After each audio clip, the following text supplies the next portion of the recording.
storms to ever threaten the U.S.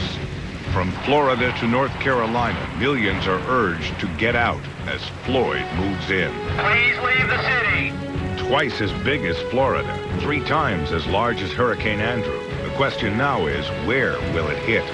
This is a monster storm. Chris Hansen with the latest on Hurricane Floyd in a Dateline Minute by Minute. This is just the beginning. Are we in for a season of monster storms? 1999 looks to be a very busy season. Meaning a bad season. And it's not just the winds we should worry about. We have a little saying, you can hide from the wind, but not from the water. The water will get you. Robert Hager looks to the future. Who might be in harm's way? The answer may surprise you. They were close friends on a road trip that took them into the desert and into danger. They didn't have the water. They didn't have the knowledge. It was supposed to be an overnight. It would turn into 5 days in the blazing sun. Somewhere, it would turn deadly for one of them. He pointed over here and said, I killed him. He said it was an act of mercy when they were in agony with no food and no water. Basically, he's saying that's what his buddy asked him to do. Obviously, his buddy is dead, and we don't know that. What really happened on this trail, barely a mile from the road? Was this killing mercy, or was it murder? A case raising challenging legal issues and deep moral questions. Mike Taibbi on A Death in the Desert. Plus, the Tom and Jerry Show, Dateline's Picture of the Week. Dateline with Jane Pauley and Stone Phillips, plus Tom Brokaw, Katie Couric, and Maria Shriver. From Studio 3B in Rockefeller Center, here is Jane Pauley. Good evening. Floyd, one of the largest hurricanes ever to threaten the United States, is slowly storming its way up the coast of Florida tonight. It appears to be saving its biggest punch for another day and another part of the eastern seaboard. But even miles out to sea, Floyd is still powerful enough to threaten Florida's central and northern coast with damaging winds and waves. Where is Floyd headed? When will it hit? And what was it like to spend the day waiting for a hurricane to make up its mind? Chris Hansen has all of today's developments in a Dateline Minute by Minute.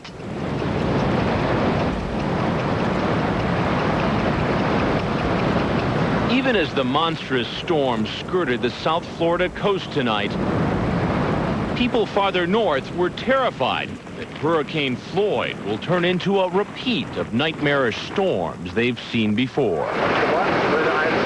In Charleston, South Carolina, people fear that Floyd could be even more devastating than Hurricane Hugo, which hit 10 years ago this month. Hugo caused $7 billion in damage, tossing boats through the air and snapping trees like toothpicks. What makes that memory so haunting is that Hugo did not pack winds as strong as Floyd has now. And everywhere up and down the southeast coast, there were fears that Floyd could become another Andrew, which hit southern Florida in 1992, causing $25 billion in damage, killing 26 people and leaving 160,000 people homeless. Floyd could be worse than Andrew, since Floyd is 3 times as large as Andrew and just as powerful. Throughout the day, the fears about Floyd seemed well-founded. Sheer panic. Absolute panic. 8 a.m. Floyd was still packing winds of more than 150 miles an hour, making it a Category 4 hurricane on a scale of 5. There was no missing its presence on the weather maps. All day long, people searched for just the right words to use for this storm. Historic, enormous, monstrous. But the word people feared most was catastrophic. And they didn't have to look far to see how Floyd defined it. This morning, the storm hit the Bahamas, pulling up trees as if they were weeds, rocking buildings and sending sheets of rain throughout the islands. Dateline assistant producer Angela Ellis rode out the storm on the island of New Providence in Nassau. There are a lot of trees that are out in the road. There is one main road that runs along the coastal area, which is where all the tourists are. And to get into any of the residential areas to the rest of the neighborhoods, you have to go on these roads, and they're completely blocked. After leaving the Bahamas, Floyd began to turn in a more northwesterly direction, raising hopes for the first time that the eye would not slam into the Florida coast. But because of the hurricane's massive reach, Florida was assured of feeling at least tropical force winds. And there were concerns that tidal surges from Floyd may go higher than those measured from weaker storms. Throughout the morning hours, people scrambled to do what they could to prepare. It was one giant scavenger hunt as people grabbed the last building materials and the final bottles of water before the stores themselves closed. Up and down the coast, communities implemented mandatory evacuation plans. There's been a mandatory evacuation order issued by the governor. Please leave the city. Nearly 2 million people from southern Florida to Georgia were affected by the order to move. But once people hit the road, it was unclear which way they should go or the best way to get there. Even going west was not a great option. For the first time in its 28-year history, Disney World was closed because of the weather. Those who couldn't get out headed for shelters. The forecasters feel that we're going to see a good turn. 9:30 a.m. More assurance that the eye of the hurricane, the most damaging part, would not come ashore in southern Florida. But that was little consolation. As experts huddled in the National Hurricane Center, there were new predictions the storm would come within 60 miles of Daytona Beach and only 30 miles from Cape Canaveral by Wednesday. NASA officials are extremely concerned because 4 shuttles worth $8 billion have been secured in buildings which are not designed to withstand Floyd's strongest winds. By noon, many flights to Florida were canceled. There was word that the winds had diminished somewhat, but they were still at extraordinary levels.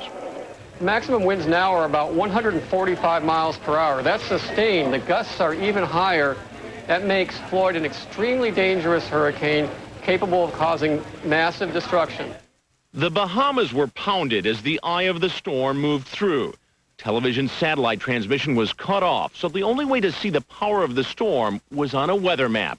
Dateline's Angela Ellis was in a hotel ballroom with hundreds of other people as Floyd hit. There are down power lines, roof damage, satellite dishes. There are tons of the small sat dishes on the houses around here, and a lot of them are in the street. Blocked roads and local flooding. That's pretty much the worst of it. And there was a new evacuation order, this time from Governor Jim Hodges of South Carolina. It causes us a great deal of concern, the wide swath of this storm and the potential damage it could cause. By 4:30, the evacuation order was being carried out. As people left their homes, word came that President Clinton had taken the unprecedented step of declaring Florida and Georgia disaster areas, even though the storm was still offshore. Tonight, the storm pressed northward, continuing to head for the coast of South Carolina, with strong winds as early as tomorrow, and the center of the storm expected to hit the coast late tomorrow or Thursday. Joining us now from Titusville, Florida, just outside the Kennedy Space Center, where NASA has been battening down the hatches, is Kerry Sanders. Kerry? Well, good evening, Jane. The wind and rain picking up here. Residents have evacuated more than 1 million heading inland. That created some problems today. Traffic, which was expected, but also the problem, where do you put 1 million people? Many folks heading to Orlando, which has more hotel rooms than just about any other city than Las Vegas, but even Orlando couldn't handle the number of people who evacuated inland. So many people are finding themselves in state shelters tonight, but there's a problem there. About 7,000 people crowding into 121 shelters, but there's a state report that recently came out saying 95% of the shelters here are unsafe in the event of a major hurricane. And of course, that is what Floyd is. Jane? Kerry Sanders, thanks. Now, about 125 miles north of Titusville and Jacksonville Beach is Len Cannon. And Len, it looks like Floyd's knocking on your door. Good evening, Jane. In fact, the storm is knocking on the door here at Jacksonville. We are getting wind gusts up to 35 miles an hour, and it has started to rain in the last 30 minutes or so. We are told that the worst of this storm will hit this area between 5 a.m. tomorrow morning and 7 p.m. tomorrow night. During that time, the mayor of Jacksonville says there will be no emergency services. The city will basically shut down at that point. It will hunker down and try and get through this storm. There were massive evacuations here today along the beaches and low-lying areas. 100,000 people in this area alone got out of here. Now, we are also told that they want to hunker down for about 14 hours and hope that the worst will be over by then. We expect that wind gusts will get up to 100 miles an hour along the beaches, but that Jacksonville will not take a direct hit from Hurricane Floyd. However, hurricanes are very unpredictable. It's going to be a long night here. People will be keeping a close eye on the forecast to make sure that this incredible storm doesn't take a sudden swing to the west. Jane? Thank you, Lynn. A long night and a long day up and down Florida and Georgia and the South Carolina coast as well. Thank you, Lynn. Even as Floyd bears down on the southeastern coast, another hurricane, Gert, is gathering force just behind it, and it's also taking aim at Florida. Forecasters are warning this could be just the beginning. Floyd's winds may be the leading edge of a much more dangerous era of monster hurricanes. What's causing the change? Here's Robert Hager.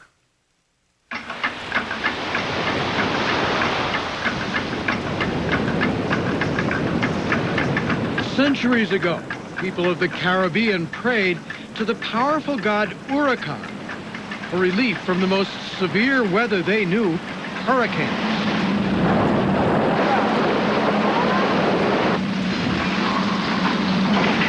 Now it seems that mythical god is angry. And forecasters warn this may be just the beginning.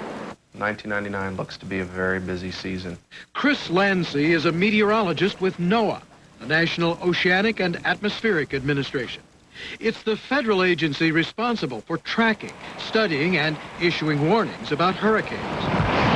The agency's predicted greater than average hurricane activity for the 1999 season, which runs through November. That could mean upwards of 10 tropical storms, including 3 major hurricanes. So if we are apt to be in for a much worse than average year, why would that be?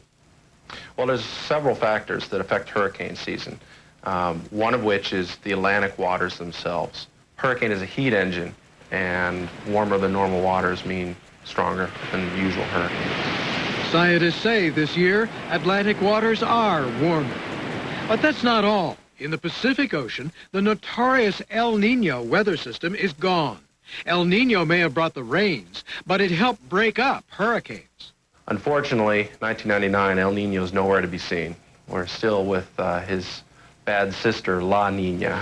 Drawing off cooler waters in the Pacific, La Nina sets in motion a weather pattern that forces Atlantic winds in the same direction as newly forming hurricanes. This feeds the hurricane and helps it grow larger and more dangerous. And it's not just this year that may get ugly.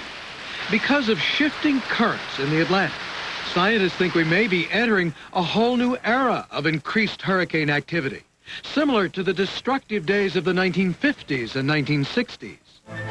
Hurricanes open their alphabetical season as Audrey roared down. You may remember the stories of Hurricane Audrey in 1957, which killed close to 400 people in Texas and Louisiana. Or the terrible Camille in 1969, which came ashore in Mississippi, but killed more than 100 people in floods as far away as Virginia. One thing forecasters say they can predict, that at some point history will repeat itself. Bad news for a city like Miami, where in 1926 a huge hurricane hit the city dead on. Since then, Miami's population has grown 3,000%.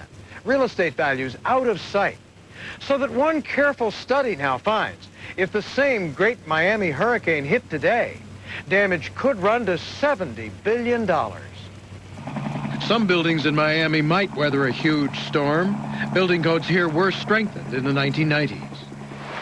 But experts insist you don't have to live near the coastline for a hurricane to cause you problems. We have a little saying, you can hide from the wind, but not from the water. The water will get you. Jerry Jarrell is the director of the National Hurricane Center in Miami. You can have floods almost anywhere in the country because of a hurricane.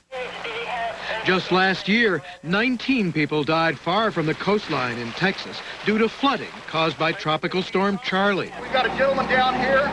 Experts say in recent years, more people have died from inland flooding caused by hurricanes than from being caught in the full fury of the storm as it slams ashore.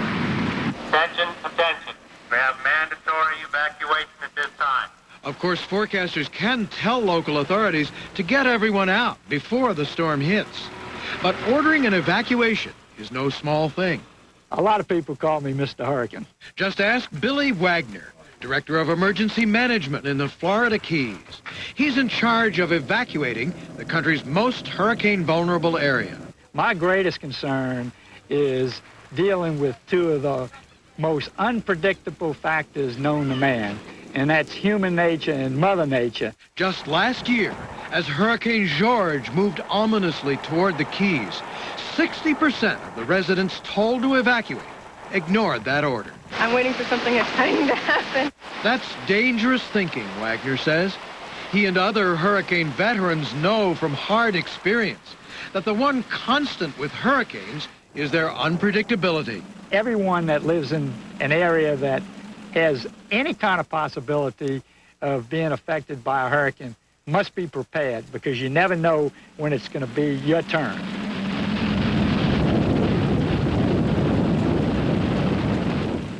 To track Floyd's path, see an animated interactive version of the birth of a hurricane, and learn what you need to know to survive a hurricane this powerful, visit our website. The address is dateline.msnbc.com. Coming up next, a desert trek turns into a terrifying struggle. One man winds up dead. This scene had all the elements of what appeared to be a desperate survival situation. Was it murder or a mercy killing he begged his friend to carry out?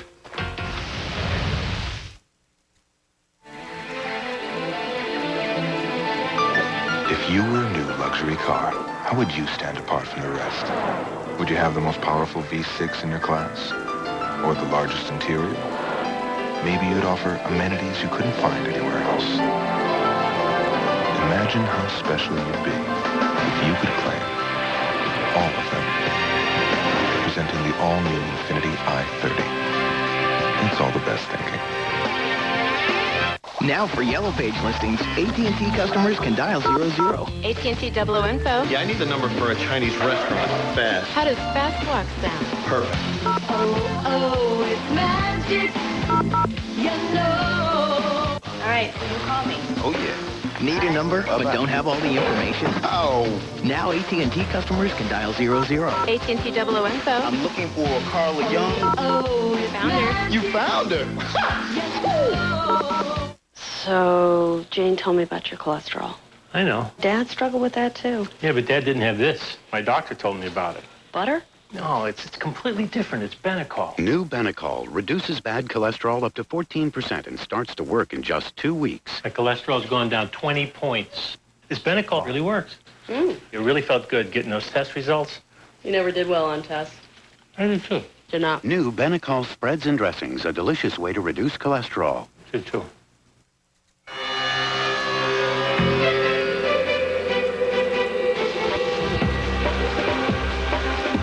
A new city is headed your way.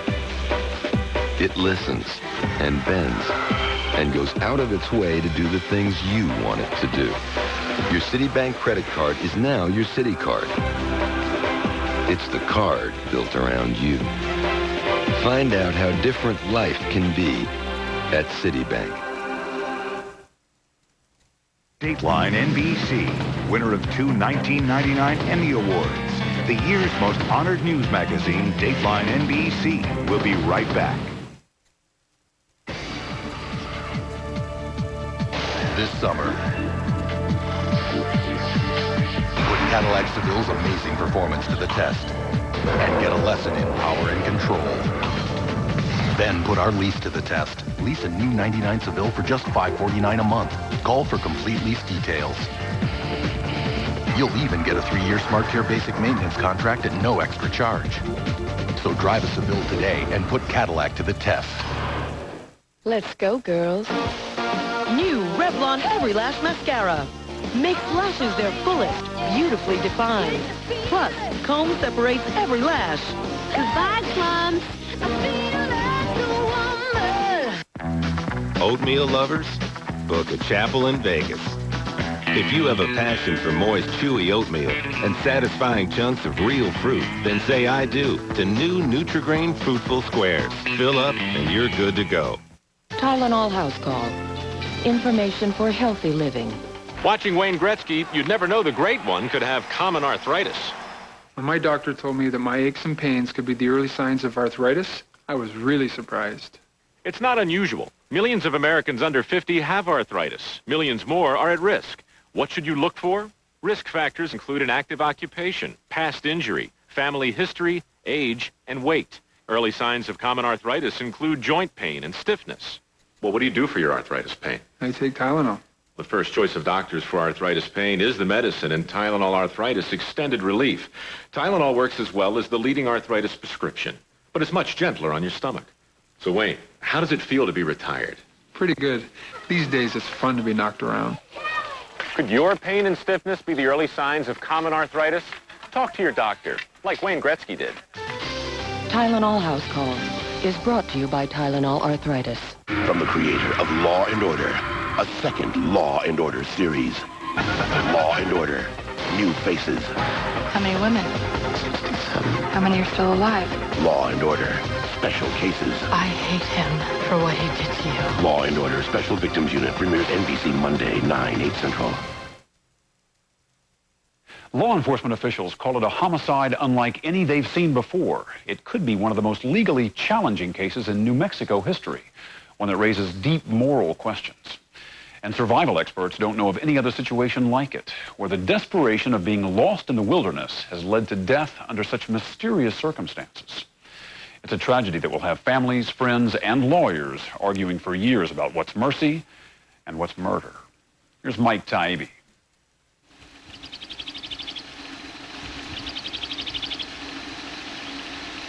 It is seductive in its beauty and terrifying in its details. A vast place that isn't tamed and may never be, the high desert of sharp-spined cactus and blazing sun that covers much of the southwestern United States. Every plant here, every animal, is locked in a daily battle to survive in a land with virtually no water at all. And to those stories of life and death, add one more, about two young men, the closest of friends. They hiked into this desert together. Only one made it out alive. But was theirs a story of deep friendship and the ultimate sacrifice? Certainly the whole ordeal has been devastating. Was it the most implausible murder you ever heard of? Things just don't add up for me. Or was it just the cruelty of the desert, claiming one more victim? The more you think about it, the more confused you get. The fatal journey started in Massachusetts. Two close friends, both college-educated and both at turning points in their careers, headed out for one last carefree adventure, a cross-country road trip. David Coughlin, 26 years old, planned a westward drive to California to find a new job and, in a year, to start graduate school. Coughlin worked for the town government of Wellesley, Massachusetts. Dave was, I think, one of the finest examples you can find around of youth today. Coughlin's traveling buddy was Rafi Kadikian, 25 years old, David's friend for the last 5 years. Kadikian worked for a financial services company, but he also had a love of writing and of the open road. Last year, after working as an intern at the Boston Globe, he wrote a two-part series on his own cross-country Jeep tour. Jerry Morris edited the piece. He was thinking about leaving his job. He wasn't happy with that. And I basically told him I'd tell anybody that wants to be a travel writer that you make no money in it, and it's a very risky field. Coughlin and Kadikian met when both were in college. It's been reported they talked on the phone almost every day, swapped jokes via email, biked, snowboarded, went on double dates together. So no one who knew them was surprised when David suggested that Rafi take a vacation and join him on his cross-country road trip. They left Boston on July 30th. The journal they kept reportedly places them in Nashville August 1st, then Memphis, where they visited Graceland, the mansion where Elvis lived and died. Then on August 4th, 6 days into their trip, Coughlin and Kadikian rolled up to the entrance of Carlsbad Caverns National Park in southern New Mexico. Most people come here to visit the famous caverns, but the two friends had a different adventure in mind, to hike into the desert and camp in the backcountry, where few tourists go. Their permit was for one night. Mark Messia is the head of law enforcement for the park. The person that issued the permit read off about 10 different items that we recommend that people do to prepare for this trip. The first, last, and most frequent recommendation, water, for there is no reliable source of water in the Carlsbad backcountry. Park brochures tell backpackers to bring a gallon of water per person per day. That may sound like a lot, but it would have been especially critical for these two men freshly arrived in their air-conditioned car from their lives in Massachusetts. Their bodies weren't ready for it. Dr. Ken Iserson is a professor of emergency medicine and a veteran of dozens of desert rescues. They're both city boys, and northeast cities at that. How quickly could they have become acclimated to the conditions where they were? They would not have been acclimated whatsoever. The rangers tell people what they'll need in the backcountry, but they don't check to see that they actually pack it. He signed the permit and they were on their way. Investigators would find the two men had carried in much less water than had been recommended. Did they miscalculate? Were they overconfident? Did they fail to take the warnings about water seriously? A friend who went four-wheeling with Kadikian says that would have been out of character for him. He wasn't really a thrill seeker. We didn't get into anything dangerous that, where anyone could get hurt. Whatever the reason, the two men walked into an extreme environment extremely unprepared. They didn't have the water. They didn't have the knowledge. Sometime on the afternoon of August 4th, David Coughlin and Rafi Kadikian drove along this dirt road, parked at this trailhead, and hiked into a place called Rattlesnake Canyon. Their permit was for one night, but they would be gone 4 nights before anyone came looking for them. And by then, for one of the men, it would be too late. Were they simply overmatched by the desert, or did something more sinister happen? We do our best to prepare folks. We can't take into account everything that might happen to them, including murder.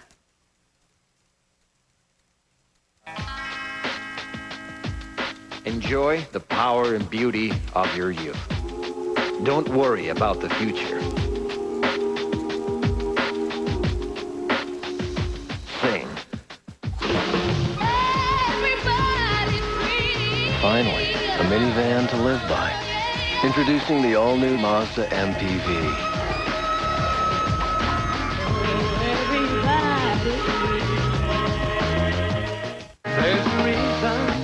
More reasons to come to Pier 1. Style and value.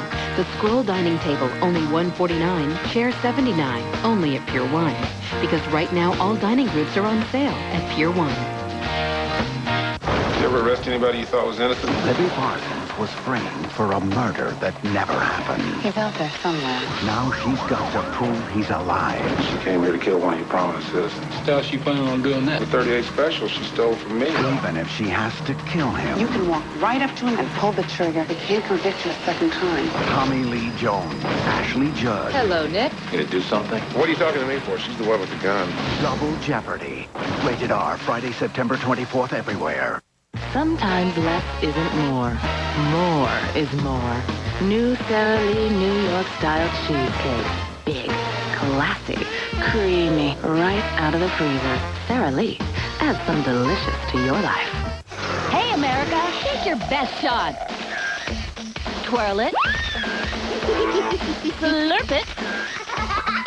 Whatever it. It's Campbell's Funniest Noodle Photo Contest. You could win $10,000 and a trip for 4 to see your silly mug in New York City's Times Square during the New Year's party of the millennium. Look for details on Campbell's Chicken Noodle Soup and eat your soup silly. First, the advertisers called West Wing this fall's best. Now the critics agree. The West Wing is shrewd, sexy, superb. Elle magazine, a show that crackles with intelligence. A gripping presidential drama. Rolling Stone. The West Wing's got the best of the press talking about it. NBC Wednesdays at 9, 8 Central. The West Wing offers the White House we wish we had. Chicago Tribune. One show that lives up to the hype. The West Wing. Premieres NBC 1 week from Wednesday, 9, 8 Central. Dateline NBC, winner of 2 Gabriel Awards for Outstanding Television for the 3rd consecutive year. The year's most honored news magazine, Dateline, will be right back. The force and power of a hurricane. This one could be the most dangerous storm ever. So when you need to know, turn to NBC. With Today, NBC Nightly News, and Dateline NBC. For continuing coverage, watch MSNBC and CNBC. On the air, on cable, and on the internet. The one place to turn to is NBC.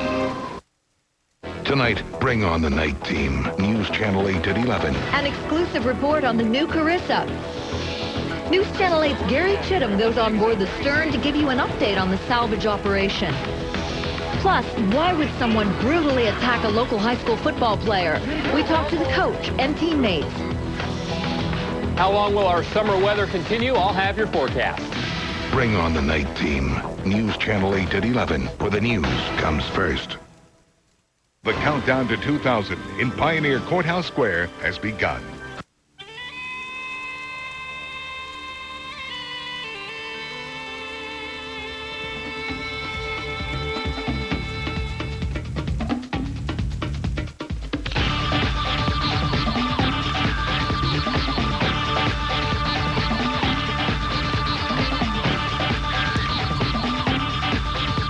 Explore your own natural style.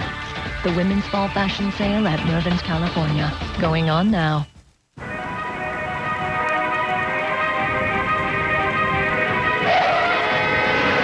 Amica. Good news for good drivers. There's nothing like the feeling that this is your day, like it was made for you just the way you like it. And there's nothing like your Northwest McDonald's for great values all day. Like the tasty sausage McMuffin with egg sandwich, only 99 cents. Later on, try the delicious Big and Tasty for only 99 cents. Or the Big and Tasty Extra Value Meal with medium fries and a medium drink, just $2.99. Made when you order. Hot, fresh, just for you. There's nothing like making every day special. Did somebody say McDonald's? Nearly 60 years ago, Weyerhaeuser started North America's first tree farm. 30 years ago, we developed high-yield forestry to help grow more on the land. Now our 100th birthday is almost here, and we're finding new ways to provide forest products and protect forest habitats. So when people ask how old we are, we can say 100, and we're still growing. Weyerhaeuser. The future is growing. You're watching Dateline, winner of 5 Edward R. Murrow Awards for excellence in broadcast journalism, more than any other news magazine. Returning to our story, 2 friends took off on an overnight trek into the desert. When they didn't come out, rescuers went in. By the time they found the hikers, only one of them was alive. His best friend had died in the desert. But it wasn't the desert that killed him. Here again, Mike Taibbi. David Coughlin and Rafi Kadikian hiked into the wilderness of Carlsbad Caverns National Park sometime late in the day on Wednesday, August 4th. Daytime temperatures reached the high 90s. Almost no shade anywhere. The 2 men had no map, no compass, and perhaps less than a gallon of water between them. Their permit was for just one night, but they did not hike out Thursday, or Friday, or Saturday. On Sunday, park rangers launched what they thought could be a lengthy search. Mark Messia was the ranger in charge. How long did the search go on before he was found? About an hour. It was a short search because it was a short distance from the trailhead to the campsite in Rattlesnake Canyon, less than a mile and a half. Maybe 30 minutes walk on a city street, and 45 or so down this rocky trail. Ranger Lance Matson was the first one on the scene. And I believe Kadikian said, hey, did you bring me some water? And Lance said, yeah, sure I did, and then gave him some water. And Kadikian also asked, well, what took you so long? According to the report by the Sheriff's Department, the ranger found Rafi Kadikian lying inside a tent. At first, he saw no sign of David Coughlin. Lance knew from the permit that there were 2 people signed out for this area. So he said, well, where's your buddy? Kadikian's answer staggered the ranger. And he pointed over here and said, well, he's over there, I killed him. Just said it straight out. Said it straight out, and pointed to what appeared to be a grave. There were a mound of rocks just a few feet from us here. Ranger Messia arrived a little while later. He saw a campsite in obvious disarray. The site was not what you might expect in the backcountry. There were plates here, a sleeping bag here. Things were really scattered throughout this whole site here.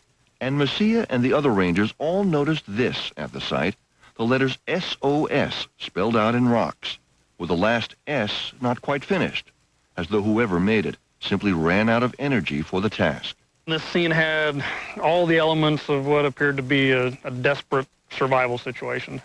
Kadikian was started immediately on a fluid IV and then airlifted to Carlsbad Medical Center. A source close to the case told us the sodium level in his blood was measured at 174, dangerously high, close to lethal if true, according to desert survival expert Dr. Ken Iserson. 174 is severe dehydration. It's not frequently seen. It's generally seen in people who are unconscious. Rafi Kadikian did not reveal much in the few words he spoke to the rangers who rescued him. But it turns out he, and apparently David Coughlin too, wrote hundreds of words in the journal they kept as their ordeal was unfolding. Kadikian's attorney sent us excerpts from that journal, some of them very disturbing. The two men were in trouble almost from the start, less than a day after they set out for Rattlesnake Canyon that Wednesday afternoon. The journal says the two started back Thursday morning, the very next morning, but couldn't find the entrance to the trail leading to the car. They retreated to the canyon to spend a second night. We've got minimal water and have been eating cactus fruit. We need help, the journal said. But before falling asleep, they saw headlights in the near distance. The road was barely a mile away. On Friday, though, day 3, they never found the road but reached what seemed to be the farthest reaches of the park. Nobody has come. We mustered all our strength. We had no food or water. Nobody has come. At the top of a page, help, help. They were barely a mile and a half from the car. Doesn't sound like much to the layman. To the expert, what does it sound like? It's forever. Dr. Ken Iserson, who teaches emergency medicine at the University of Arizona, has worked on dozens of desert rescues. When you're in a wilderness environment, you can be 100 yards from a road that you can't see, from water that you can't hear or see. You can be completely lost, and you can be in desperate shape. It is fair to point out that our own team of 4 lost the trail briefly, both hiking into Rattlesnake Canyon and hiking out. And you've got to realize that by the time you all were on it, hundreds of law enforcement feet had gone back and forth on that trail, so it was much better marked. The journal entries for Friday show some optimism. In one note, apparently from Coughlin, if and when we reach the car, we will go to the visitor center, then attempt to come back for gear, carefully. But by Saturday, day 4 in the wilderness, any optimism seems to have evaporated completely. Said one journal entry, we were planning to die. They may not have known that they were literally only steps from the trail, but they knew the trail, or at least they knew what it was like. They knew it would be narrow and hot and steep, and with the loose rocks that the footing would often be treacherous. They knew several varieties of cactus could cut them to ribbons. That Saturday, that 4th day in the relentless sun, was, according to the journal, pure hell. We thought we had found the way and set out today, the entry read. Wasn't it. Returned to camp, started fire, and built shelter. And on another day of near triple-digit heat and no water, David Coughlin and Rafi Kadikian waited for the rescuers who did not come. Dehydration for sure. Absolutely. Exhaustion from the heat for sure. Mm-hmm. And if their condition worsened from heat exhaustion into potentially deadly heat stroke, when the body temperature climbs to 104, 105, 106 and higher, and critical organs start failing, the symptoms may not have been just physical. I've had patients who were still hiking, but they were out of their head. They no longer had an awareness of their surroundings. In the journal, narrative gave way to expressions of panic and desperation. One entry, we will not let the buzzards get us alive. God forgive us. Another, we don't know why no one came. We only had a one-night pass for Wednesday, and now it's Saturday. Although no national park guarantees rescue to backcountry hikers, Ranger Messia acknowledges the search could have started sooner. He says park officials at first thought the men had a 2-day pass. So even though rangers saw their car at the trailhead, They were not immediately concerned. But then, why wasn't a search started on Saturday, when the men were officially overdue? Good question.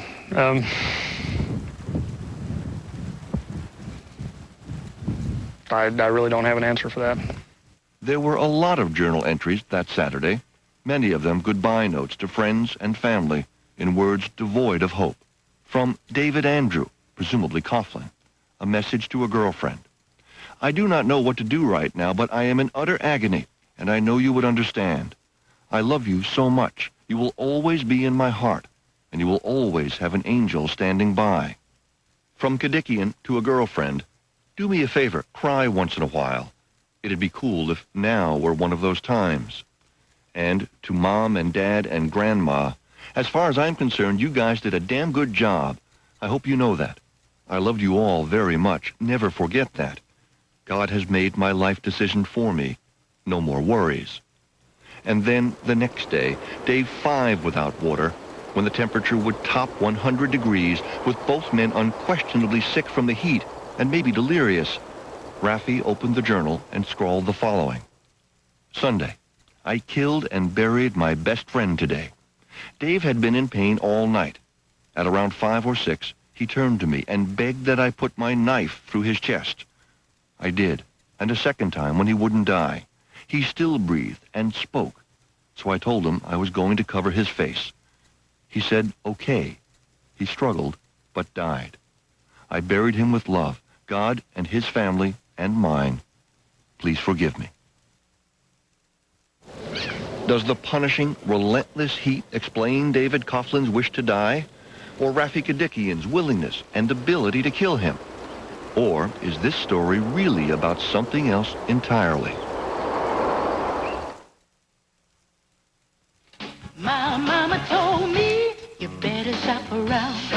You don't have to be made of money to afford the best for everyone in your family and for your home.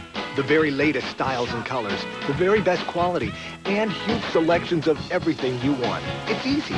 Just move to the store where you always see more and save more on the best. Today's Burlington Coat Factory. We're more than great coats. My mama told me you better shop around. Oatmeal lovers, book a chapel in Vegas.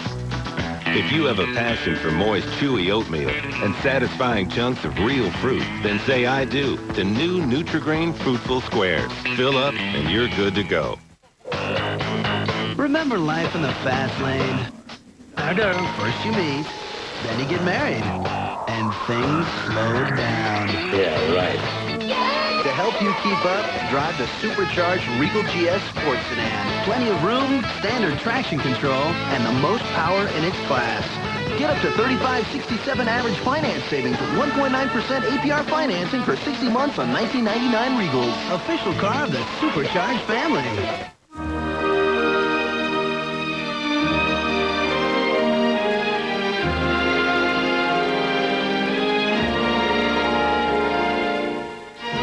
Introducing Blue from American Express. Critics are cheering for Love of the Game. Among the great sports films of all time, it's also a tender and touching romance. How do you like to be kissed? Not to be missed. 4 stars. A great baseball film. A glorious love story. Haven't you ever loved anything that much? The most inspiring film of the year. You get me back, I'll figure out how to win. Kevin Costner for Love of the Game. Rated PG-13. Starts Friday at theaters everywhere.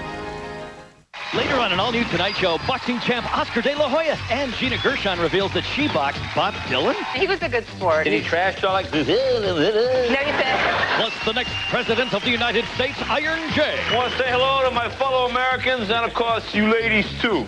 And an explosive all-new Conan tonight. There are places and families that you never forget. In 1 week, follow your heart. Believe again. A New Beginning, the season premiere of Providence, 1 week from Friday, 8/7 Central on NBC. Returning to our story, 2 men, best friends, hiked into a desert canyon, got lost, ran out of water, and spent days hoping for rescue. until one of them, sick and overtaken by despair, begged the other to kill him. Or at least that's the story the survivor tells. If you believe him, it was a mercy killing. Will police believe him? Mike Taibbi has the conclusion to our story. Deep in my heart, I want to believe it. Something isn't right here. When Ranger Mark Messia reached the campsite, where Rafi Kadikian was found with the body of his friend David Coughlin a few yards away, he says the scene spoke to him of desperation, but of something else too, something that bothered him and wouldn't go away. The conflict that I had in my mind was the relative good condition of Mr. Kadikian and what led to him having to take his friend's life. Ranger Messia could see that Rafi Kadikian was suffering from dehydration, at the very least. But everything the young man said was perfectly coherent. No confusion on his part. He was wide awake. I said, I'm going to start an IV on you. Fine, no problem. Same thing at the hospital. Even though blood tests reportedly showed Kadikian was extremely dehydrated, he was lucid at all times. And an hour and a half after his arrival, was walking around with his IV pole, talking about going home, in Messia's words. The doctor who treated Kadikian declined to discuss the case, but we spoke with Dr. Richard Perry, head of emergency medicine. The doctor who saw him felt that he was eating, not vomiting, had all his faculties, didn't have any altered mental status at that point. If Kadikian's condition was relatively good, as witnesses say, could David Coughlin's condition have been so bad he begged to be killed? The only thing I can think of that would drive you to that would be the severe muscle cramping, and imagine leg cramps in both legs and your abdominal muscles all at the same time. I couldn't stand it. Doctors we've spoken to say that could have happened to Coughlin, especially if he had some pre-existing medical condition or was on certain prescription medications. Investigators did find an unfilled prescription among his belongings, but have not revealed what it was for. All we know for sure is that an autopsy determined that David Coughlin was moderately to severely dehydrated, but not near death from dehydration. And Ranger Messia also questions just how lost the two men really were. They were camped less than 100 yards from the mouth of the trail, and the way was marked by piles of rocks called cairns. We noticed one of the cairns clearly visible from the spot where the men pitched their tent. It's a 45-minute hike in or out of this place. Where we're standing right here is 240 feet from the junction to the trail that leads up to the trailhead, with stacks of rocks identifying the trail.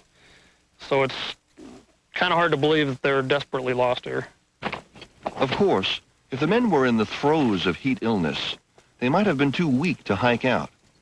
But if that's the case, where did one or both of them find the strength to move those heavy rocks to spell out SOS? Ranger Messia wonders about that, and also wonders whether leaving the last S unfinished is a little too artful to be true. Whether it was an actual act of desperation, an actual attempt to signal, or some sort of attempt to create a scene, I can't tell you. And then there's the matter of all the rocks used to make David Coughlin's gravesite. Kadikian, like the friend he admitted killing, is of average height and build. I'm 6'3" and over 200 pounds, and this rock at the head of the grave is a load. I tried it. It's almost 60 pounds. If the two men were as disoriented and as desperate as Kadikian claimed, so much so that stabbing his friend twice was his only option, where did he find the strength to move this rock and dozens of others to make this grave? Even desert rescue expert Dr. Ken Iserson, who finds most of the story believable, says the gravesite shows Kadikian could not have been suffering the worst form of heat illness. Sounds like the actions of someone who knew what they were doing and had the ability to do it. That's not heat stroke by any means. Investigators also want to know more about something Rafi Kadikian reportedly told the Rangers, that he and David were going to do it together, a suicide pact. The journal excerpts we saw made no mention of a suicide pact. There is evidence Kadikian did turn the knife on himself, but investigators like Sheriff M.A. Chunky Click remain unconvinced. The wounds on his arm I would describe as superficial. You know, they look like scratches. They didn't look like cuts. His explanation allegedly was that the knife wasn't sharp enough to cut his skin or to do the job. It was definitely sharp enough or pointed enough for his friend.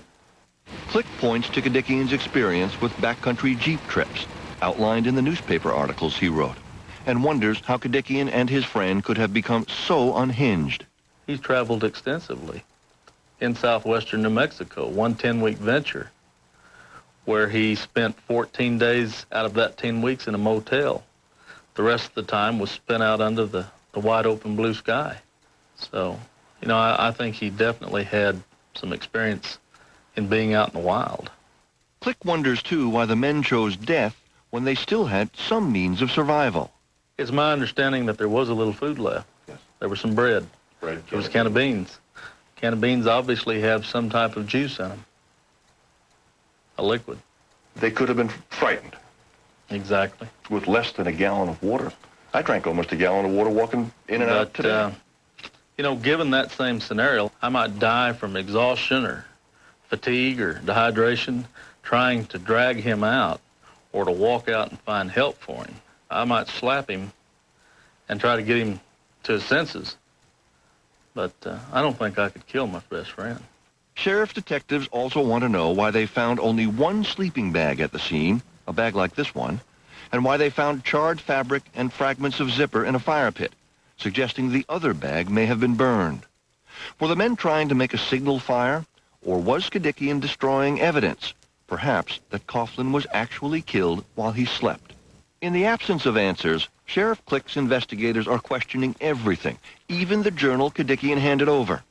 It contained graphic descriptions of how lost the men were, how desperate, that they were planning to die, descriptions and other entries in 2 different handwriting styles above 2 different signatures. Experts are now examining that handwriting to see if the 2 styles might be from just one writer, Rafi Kadikian. The diary is consistent with the scene, which could lead you one of 2 ways. This is what happened. Or maybe he wrote it. All of it. So why wouldn't it be consistent? Investigators even wonder, is it possible the whole scene was faked? That the men were never really lost? That there was a dispute of some sort, after which Kadikian killed Coughlin, then created a scene, even forged a diary to cover up the real reason for the killing? It seems almost inconceivable, and there is no known motive for murder between these 2 good friends. Do you think he had a reason to deliberately kill his friend? Well, that's something we're looking into right now. There's a lot of information pending that we're waiting for. And, you know, without being able to sit down and actually interview and get down to the nuts and bolts with Mr. Kadikian, I mean, he's the one that can tell. David Coughlin was buried last month in Massachusetts. His brother asked people to pray for David and for the man who killed him. If David were here, his brother implored, he would tell us, "I love you. Take care of Raf." Just how Rafi Kadikian will ultimately be taken care of will depend on New Mexico law, which makes no provision for mercy killing. So Kadikian's account, even if it's true, may not be a defense. In fact, it may make matters worse for him, because if he and Coughlin talked about it, weighed the options, planned ahead, the case could meet the legal definition of first-degree intentional murder. It may be the ultimate ironic twist to this story. Whether or not Rafi is telling the truth, he has been charged with murder. He now faces trial, and if found guilty, could spend the rest of his life in prison. Assuming everything he says is true. Assuming everything he said is true. They were desperate? Desperate. Coughlin was desperate. Kadikian was desperate. They did believe they were going to die. Coughlin did beg him, "Kill me. Please kill me. Take me out of my misery." Even if all that's true, and Kadikian did it. Doesn't change a thing. Makes it even more tragic. But it doesn't change a thing. Those closest to Rafi Kadikian told us he wanted to talk to Dateline, wants to get his story out, but has been instructed by his lawyer not to speak publicly. Maybe, if there is a trial, we'll learn the complete truth of what happened in Rattlesnake Canyon that hot August day. Or maybe, as it has for eons, the desert will keep its secrets. A journal entry to a girlfriend, under David's name, could be seen now as a broader epitaph. We had forever, but now all we have is eternity. What do you think? Give us some feedback. If you're over 18, you can call us at 900-678-4622, which will cost you 95 cents a minute. You can also send us a fax at 212-664-3330. Or reach us by email. Our address is dateline@nbc.com. We'll have the results soon here on Dateline. Coming up, opposites attract. Dateline's Picture of the Week. Coming up on Dateline Wednesday, monster hurricane Floyd grinding its way along a frighteningly unpredictable path. From the feverish preparations to the massive evacuations along the southeast coast, we'll have the latest on a storm some say could wipe out whole communities. Also on Dateline Wednesday, they were a loving family living in a castle called Belcourt.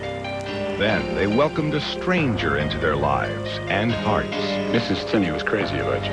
Oh, she definitely loved me as a son, yes. But did he love her or her money? I said, what do you want? He said, I want all of real estate and everything in Belcourt. A bizarre family feud and its shocking legal twist. Dateline will continue after this message from your local station.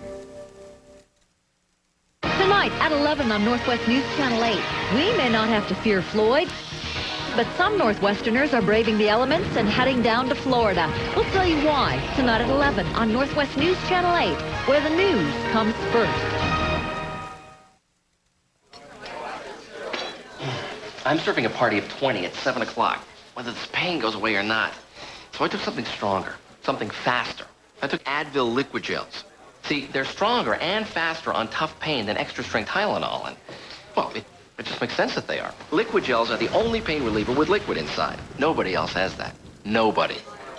So when you want something that's faster on tough pain than Tylenol, take Advil liquid gels. Pain relief that's stronger and faster. You enter the financial world in search of a secure future. Instead, you find chaos and confusion. 9,000 companies to invest in. Market mania! 10,000 mutual funds to choose from. Bonds, T-bills, commodities, precious metals. With new and unfamiliar choices emerging every day. The possibilities are overwhelming.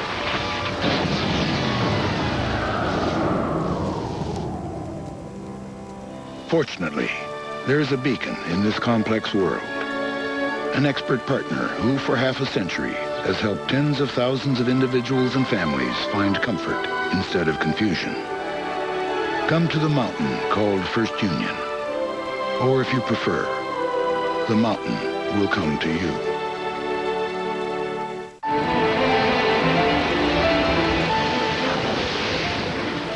The most powerful V6 engine in its class. The most interior space in its class.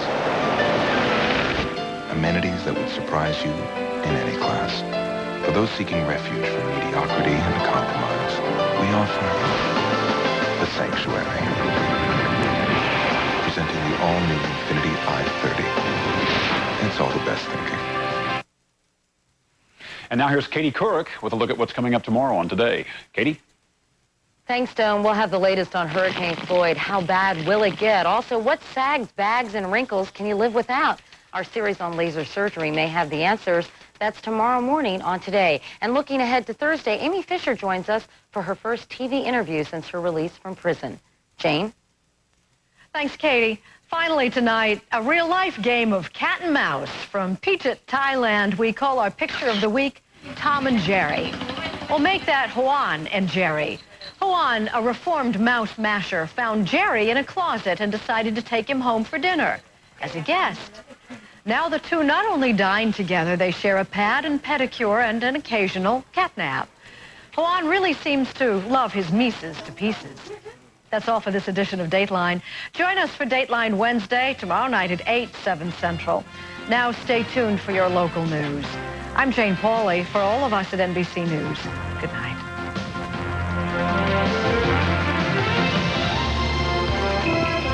Later Later on The Tonight Show, Jay snoops around with Gina Gershon, plus boxing babe Oscar De La Hoya and the tunes of Biff Naked. Your local news is next.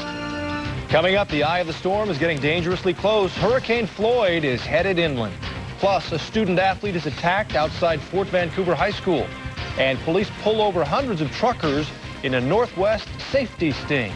Next. From KGW, where the news comes first, this is Northwest News Channel 8 at 11.